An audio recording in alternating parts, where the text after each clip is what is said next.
John is a structural engineer who is struggling with a strained relationship with his wife, Allison, or Allie.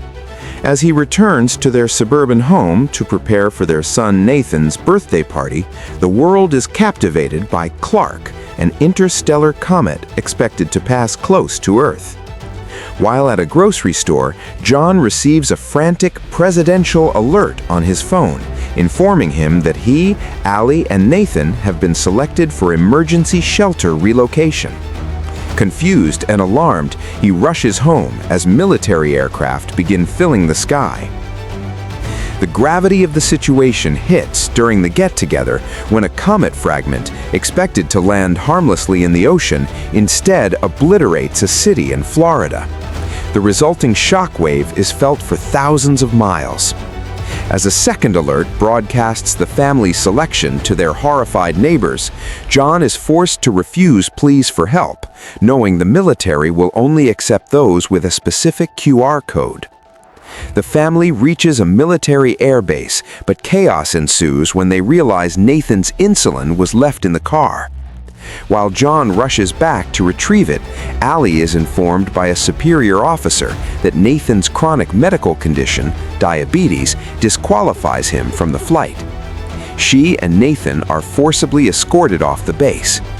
Unaware, John boards a plane, only to find out about the medical restrictions from another passenger. As he attempts to leave, the base is breached by a desperate mob. A fuel leak causes a massive explosion, destroying several transport planes.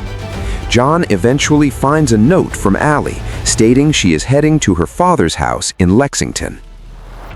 After escaping a violent pharmacy looting, Allie and Nathan are picked up by a couple who eventually kidnap Nathan and steal Allie's identification wristband, leaving her stranded. John hitches a ride with a group heading to Canada. He learns that private pilots in Canada are flying people to the secret shelters in Greenland. After a violent altercation over his wristband leads to a truck crash, John is forced to kill a man in self-defense. Allie eventually locates Nathan at a military triage center after the kidnappers are caught by soldiers. John reaches Allie's father's house, and the family is finally reunited when Allie and Nathan arrive shortly after. John convinces them that their only hope is to reach the independent airfields in Canada.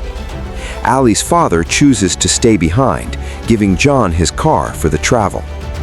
The family narrowly survives a rain of molten debris as they cross the border. They manage to intercept a private plane just as it is taking off.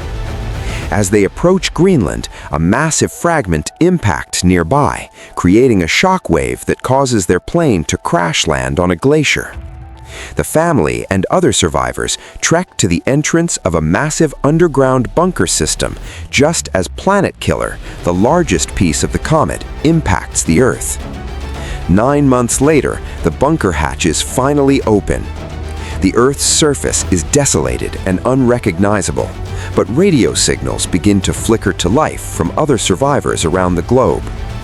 Seeing a bird fly through the ruins, the family steps out into the new world, representing a symbol of hope for humanity's future.